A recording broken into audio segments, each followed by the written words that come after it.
So I've been waiting for a while and I've been thinking about a few things because I want to engage my part three section where I try to estimate the distance to the sun. I mean, I had a theory which I had looked up a couple of times from a few,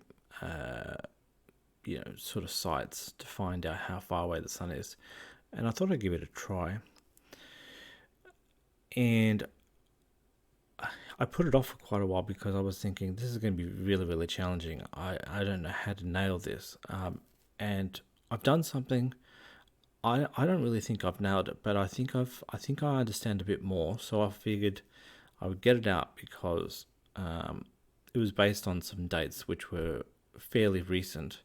And if I let it go for too long, I'll just completely lose. I'll just forget what I actually did. So I wanted to do something.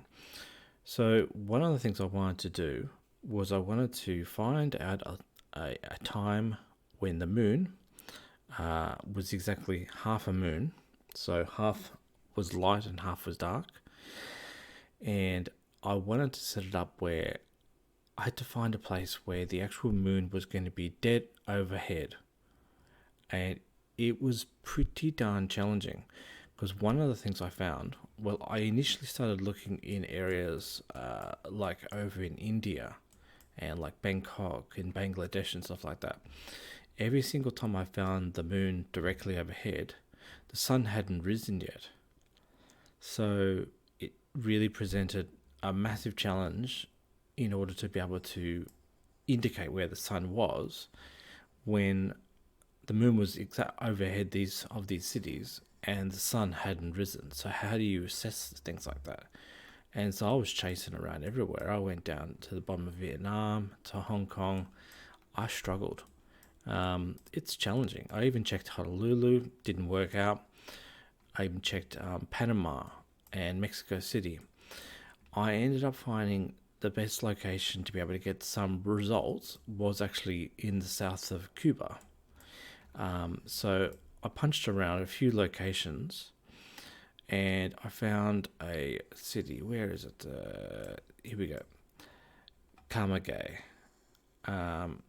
This was the city I picked because when I looked at the moonrise, and as you can see here on the 5th of November, so that was about 2 weeks ago, it had a third quarter moon.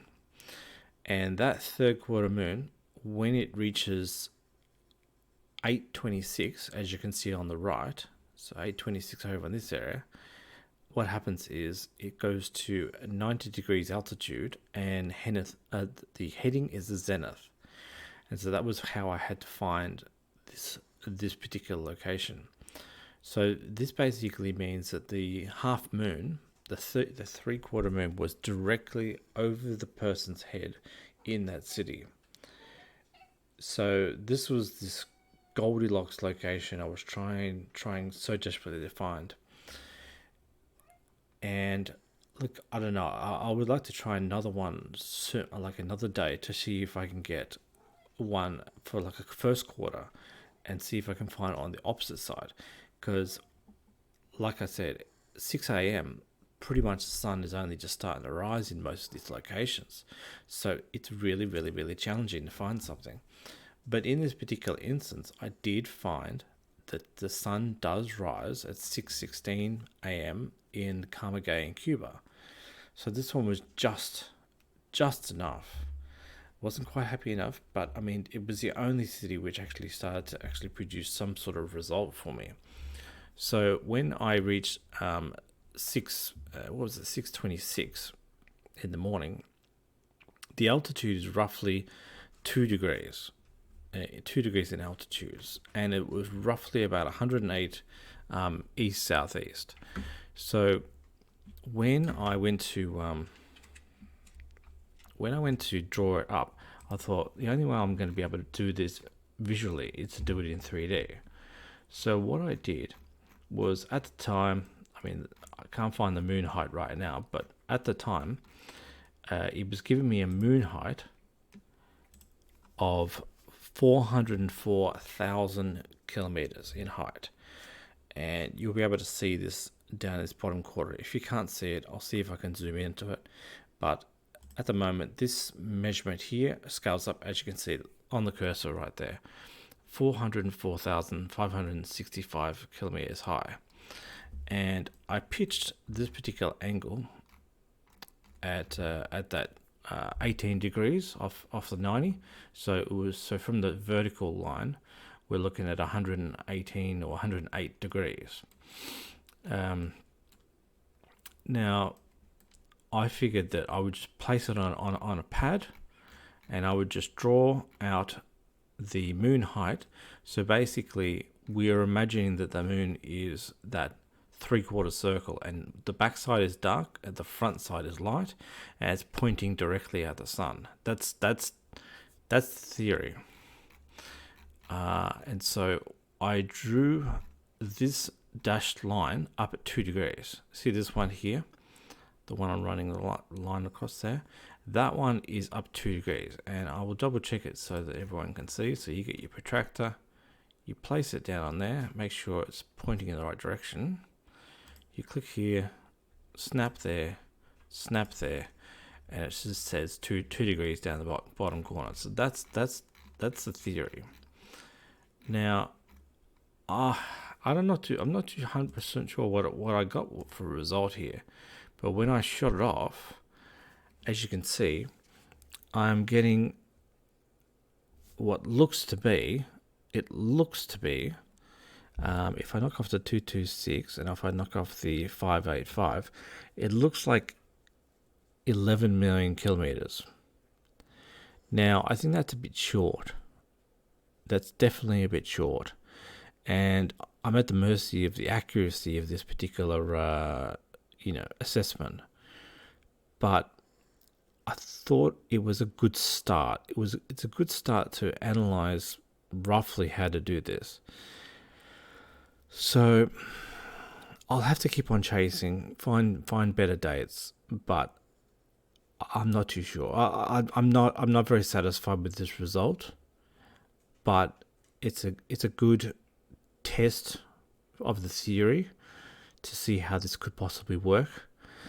And I'm not quite sold. I'm just not sold, but at least I know what I'm doing. So I'm just going to release it so I can forget about this particular event, and I'll have to chase around for another angle which will suit an assessment and see if it yields a different result. Maybe it might come back 11 million as well. Maybe it might come back 23 million. We don't know, but I will have to try that out on the next one and see what comes, because what I've certainly found with these sorts of things is a micro mil of angle, and you can add thousands or millions of kilometers, and so it's very, very, very difficult to get really accurate at this scale. And I have to admit, there's one other job I'm planning on doing too, is I want to figure out how far away Polaris is in comparison to our solar system. I mean, I know that the quote is 223 light years, but that's just so far. I really want to see it visually, like you're seeing right here in front of you. I want to see how far it stretches. So that's all I know for now. I just want to get this one off my table so I can start fresh and look at it again with fresh eyes. But certainly, I'm not really happy with 11 million. I'll have to try again sometime soon. So that's my sun distance assessment. It's got work to do. All right, thanks for listening. Just a small addition to this video. I quickly came over this particular website, which was trying to show me the image of what I was trying to do. So as you can see here, the Earth looks straight up. You see 90 degrees parallel to the last quarter moon, and you do the sun angle. Now, one thing it says here is this Ariscus. measured an angle to be 87 degrees, and found the sun was only 20x further away from the moon, but he had the right idea. This actually kind of sounds kind of like what I was dealing with. So I just ran the numbers just on this particular thing over here. So for the 404,000 kilometers for the moon and 11 million for the sun, I've actually got a ratio of 28.6. So look, it seems as if my my distance ratio here is somewhat similar to this guy who did this, I don't know, 1,000 years ago or whatever like that. So very interesting. Mine was at 2 degrees and his is at 3 degrees. But according to this, looks like what it says down here. It says using the moon as a stepladder is pretty inaccurate because it's too close. I was hoping to really complete this one, but I'm sort of running into the same issues that these guys did back when they first came up with this idea. Them being 20x and me being 28x, whereas according to these guys, it's closer to 390x. So, don't know. It's an interesting result, but ultimately, a bit beyond me at this point in time. I got to think a little bit more harder about it. So, I thought I'd just add that in to highlight basically what they were finding, and what formula I was trying to find. So there you go. All right, thanks.